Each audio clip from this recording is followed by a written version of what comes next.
Hey all welcome back. ഇത് നമ്മൾ നോക്കുന്നത് റാൽഫ് വാൽഡോ ഇമേഴ്സൺ എന്ന് പറയുന്ന ചാപ്റ്ററാണ് from literary criticism. So just introduction പറയാം.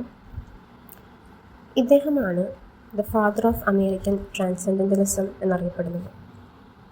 ഇതെന്താണെന്ന് ചോദിച്ചാൽ 19th സെഞ്ച്വറി അമേരിക്കയിലുള്ള ഒരു ലിറ്റററി ആൻഡ് ഫിലോസഫിക്കൽ മൂവ്മെൻ്റാണ്. ഇത് പറയുന്നത് എന്താണെന്ന് വെച്ചാൽ ഫിസിക്കൽ വേൾഡിനെ ഒരു സിംബോളിക് എക്സ്പ്രഷനായിട്ട് പെർസീവ് ചെയ്യാണ്. സോ എന്തിൻ്റെ സിമ്പിളാണെന്ന് ചോദിച്ചാൽ ഡീപ്പായിട്ടുള്ള സ്പിരിച്വൽ ട്രൂത്ത്സിൻ്റെ സിംബോളിക് എക്സ്പ്രഷൻ. സോ അങ്ങനെ ഫിസിക്കൽ വേൾഡിനെ പെർസീവ് ചെയ്യുക അല്ലെങ്കിൽ നോക്കിക്കാണുക എന്നുള്ളതാണ് ഈ ഒരു മൂവ്മെൻറ്റ് വഴി ഉദ്ദേശിക്കുന്നത്. ഇനി ഇമേഴ്സൺ പോയറ്റിനെ കുറിച്ചിട്ടൊരു ന്യൂ ഐഡിയ ആണ് പ്രസൻറ്റ് ചെയ്യുന്നത്. അതായത് പോയറ്റ്സ് എന്ന് പറയുന്നത് വെറും ഒരു റൈറ്റർ മാത്രമല്ല, പക്ഷേ ഒരു സ്പിരിച്വൽ ഗൈഡും അതുപോലെ തന്നെ സത്യങ്ങളെ എടുത്തു കാണിക്കുന്ന അല്ലെങ്കിൽ റിവീൽ ചെയ്യുന്ന ആൾക്കാരായിട്ടാണ്. ഇനി എന്താണ് role of the poet? Emerson പറയുന്നത് പോയറ്റ് എന്ന് പറയുന്നത് ജസ്റ്റ് ഒരു എൻ്റർടൈനർ മാത്രമല്ല, പക്ഷേ പോയറ്റ് ഈസ് എ പ്രോഫറ്റ് എന്നാണ്.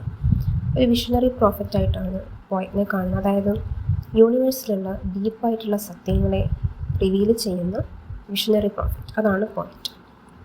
ആൻഡ് പോയട്രി എന്ന് പറയുന്നത് ഒരു ഡെക്കറേഷൻ മാത്രമല്ല, പക്ഷേ അത് സോളിൻ്റെ ഒരു എക്സ്പ്രഷനാണ് എന്നുള്ളതാണ് പറയുന്നത്. ഇനി ഓർഡിനറി ക്രിറ്റിക്സിൻ്റെ ക്രിറ്റിസിസം എന്താണെന്ന് നമുക്ക് നോക്കാം. ഇമേഴ്സൺ ക്രിറ്റിക്സിനെ ക്രിറ്റിസൈസ് ചെയ്തത് അമ്പയേഴ്സ് ഓഫ് ടേസ്റ്റ് എന്നാണ്. കാരണം അവർ സൂപ്പർഫിഷ്യൽ ആർട്ടിൽ വിശ്വസിച്ചിരുന്ന ആൾക്കാരാണ്. അതായത് റൂൾസും ഫോമും ടെക്നിക്സും ഒക്കെ ഫോക്കസ് ചെയ്ത് പോകുന്ന ആൾക്കാർ. പക്ഷെ അവർക്ക് ഒരു കാര്യത്തിനെ കുറിച്ചിട്ടുള്ള ട്രൂ അണ്ടർസ്റ്റാൻഡിങ്ങോ അല്ലെങ്കിൽ ഡെപ്തോ ഇല്ല എന്നുള്ളതാണ്. സോ അതുകൊണ്ടാണ് അവരെ ക്രിറ്റിസൈസ് ചെയ്തത്. ഇനി പോയറ്റിനെ സെയർ അല്ലെങ്കിൽ നേമർ എന്നൊക്കെ ഇമേഴ്സൺ വിളിക്കുന്നുണ്ട്.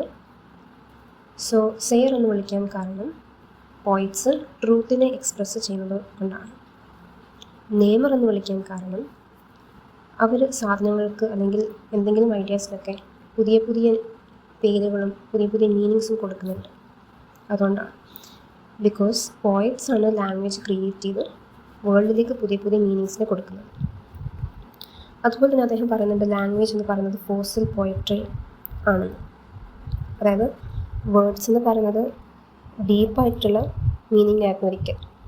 സോ ഏതെങ്കിലും ഒക്കെ ഒരു ഇൻ്റലക്ച്വൽ ആയിട്ടുള്ള ജീനിയസ് ആയിരിക്കും ഈ വേർഡ്സ് കണ്ടുപിടിച്ചുകൊണ്ട് ലാംഗ്വേജ് ഉണ്ടാക്കിയത്.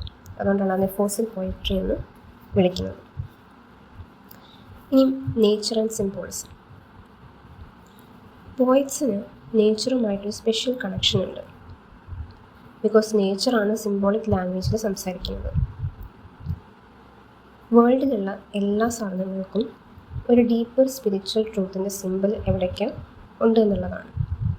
ഫോർ എക്സാമ്പിൾ ഇപ്പോൾ സൂര്യനോ ചന്ദ്രനോ ഒക്കെ സിമ്പിൾസാണ്, അല്ലെങ്കിൽ ജസ്റ്റ് ഒബ്ജക്ട്സ് മാത്രമല്ല എന്നുള്ള കാര്യമാണ് പറയുന്നത്. സോ നേച്ചർ എന്ന് പറയുന്നത് സ്പിരിച്വൽ റിയാലിറ്റിയുടെ ഒരു സിമ്പിളാണ്. ഇനി ulterior higher perception. So Emerson പറയുന്നത് പോയറ്റ്സിന് അൾട്ടീരിയർ ഇൻ്റലക്ച്വൽ പെർസെപ്ഷൻ ഉണ്ട് എന്നുള്ളതാണ്. Which means higher understanding. അതായത് ഒരു സർഫസിലുള്ളതിനപ്പുറത്തേക്ക് ഉള്ള ഡീപ്പർ സത്യങ്ങളെയാണ് അവർ കാണിക്കുന്നത്. അതുപോലെ ഫിസിക്കലിൽ നിന്നും സ്പിരിച്വൽ മീനിങ്ങാണ് എല്ലാ കാര്യങ്ങളും അവർ ഇട്ടുകൊടുക്കുന്നത്. സോ ഓർഡിനറി പീപ്പിൾ കാണാത്തതും മനസ്സിലാക്കാത്തതുമായ കാര്യങ്ങളൊക്കെ പോയറ്റ്സ് കാണുന്നുണ്ട് എന്നുള്ളതാണ്.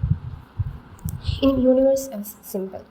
സോ ഇമേഴ്സൺ പറയുന്നത് യൂണിവേഴ്സ് എന്ന് പറയുന്നത് സോളിൻ്റെ തന്നെ ഒരു എക്സ്പ്രഷനാണ് എന്നുള്ളതാണ്, ആത്മാവിൻ്റെ ഒരു എക്സ്പ്രഷൻ. സോ എല്ലാം ഒരു ഹയർ റിയാലിറ്റിയുടെ സിമ്പിളാണ്. പക്ഷെ ഓർഡിനറി പീപ്പിൾ ഇതെല്ലാം ജസ്റ്റ് ഒരു പ്രാക്ടിക്കൽ സൈഡായിട്ട് മാത്രം എടുത്താണ് കാണുന്നത്. അവർക്ക് ഡീപ്പർ മീനിങ് അറിയില്ല, അല്ലെങ്കിൽ അതിനെ ഇഗ്നോർ ചെയ്യാറാണ് പതിവ്. Now poet and true knowledge. So poets എന്ന് പറയുന്നത് ജസ്റ്റ് ഫാക്ട്സ് മാത്രം കളക്ട് ചെയ്യുകയല്ല ചെയ്യുന്നത്, പക്ഷെ അവർ റിയാലിറ്റിയെ ഇൻ്റർപ്രറ്റ് ചെയ്യാണ്. സോ ട്രൂ നോളജ് വരുന്നത് സയൻസിൽ നിന്ന് മാത്രമല്ല, പക്ഷേ ഓരോ സാധനങ്ങളുടെയും പിന്നിലുള്ള ഒരു മീനിങ് മനസ്സിലാക്കുന്നതിലൂടെയാണ് ട്രൂ നോളജ് വരുന്നത്. ഇനി എന്താണ് function of poetry? So poetry എന്ന് പറയുന്നത് ഒരു ലിവിങ് തോട്ടാണ്, അല്ലെങ്കിൽ നാച്ചുറൽ എക്സ്പ്രഷനൊക്കെയാണ്. സോ അതിനെ യൂണിവേഴ്സൽ എക്സ്പീരിയൻസ് ആയിട്ടും കാണിക്കുന്നുണ്ട്. ഇത് നമ്മുടെ ഹ്യൂമൻ സോളിനെയും നേച്ചറിനെയും യൂണിവേഴ്സിനെയും ഒക്കെ കണക്ട് ചെയ്യുന്ന ഒരു കാര്യമായിട്ടാണ് പറയുന്നത്. സോ ഇത്രയും കാര്യങ്ങളാണ് മെയിനായിട്ടും ഇതിൽ എക്സാം ഫോക്കസ് ചെയ്ത് പറയാനായിട്ടുള്ളത്. കൺക്ലൂഷൻ ഭാഗം വരുന്ന സമയത്ത് ഇമേഴ്സും പോയറ്റ്സിനെ റീഡിഫൈൻ ചെയ്തിട്ട് സിയർ, പ്രോഫറ്റ്, ക്രിയേറ്റർ ഓഫ് മീനിങ് എന്നൊക്കെ വിളിക്കുന്നുണ്ട്. അതുപോലെ പോയട്രി എന്ന് പറയുന്നത് ഒരു സ്പിരിച്വൽ ആക്ടിവിറ്റി ആയിട്ടാണ് കാണുന്നത്, അതായത് യൂണിവേഴ്സിനെ മനസ്സിലാക്കാനുള്ള ഒരു മീഡിയം. സോ റിവിഷൻ പോയിൻറ്റ്സ് ആയിട്ട് പറയാനുള്ളത്, പോയറ്റ്സ് എന്ന് പറയുന്നത് വിഷണറി പ്രോഫറ്റ്സ് ആണ്, അല്ലാതെ എൻ്റർടൈനേഴ്സ് മാത്രമല്ല.